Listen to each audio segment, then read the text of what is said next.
আসহাবুল মাইমানা, বিশ্বনবী মেহমানদারি করতে পছন্দ করতেন, আমরা করি তো?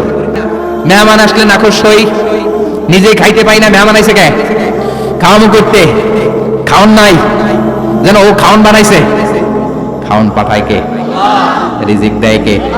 গোটা বিশ্বের সবাই মিলে আমরা একটা চাল বানাতে পারবো নাকি? ওমিয়া চাইনিজ চাউল না, চাইনিজ ডিম না, ওগুলো সবাই পারে, ঠিক কিনা?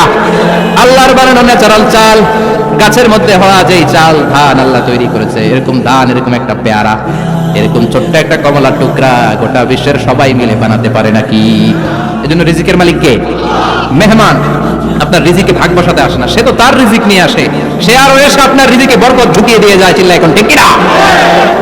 কারণ আমরা বরকতে বিশ্বাসী। বরকত বিশ্বাস করেন? 5 লাখ টাকা মাসে কামায়, ডাইন হাতে বা হাতে, আছে না নাই? হালাল হারাম ইচ্ছা মতো কামায়, মাস শেষে কিচ্ছু থাকে না, এরকম ডাকাইত আছে না নাই? হসপিটালের একটা বিল পরিশোধ করতে 3 লাখ চলে যায়, ঋণের বোঝায় জর্জরিত, রাতে ঘুম নাই, তার মানে বরকত নাই। আরেকজনের বেতন 20,000, কয় হাজার, বাড়ি ভাড়া 6,000, বাজার খরচ 6,000, ছেলে মেয়ের স্কুলের বেতন 6,000, বেড়ায় দান করে আরো 1,000, আরো থাকে। সুবহানাল্লাহ পড়েন। দিস ইজ কল্ড বারাকা। 20,000-এর বেতনের ভিতরে বারাকা ছিল, 5 লক্ষ ইনকাম, 1 টাকাও নাই, ঠিক কিনা? এজন্য কোটি টাকার মালিক দেখলে মনে করবেন না অনেক সুখ,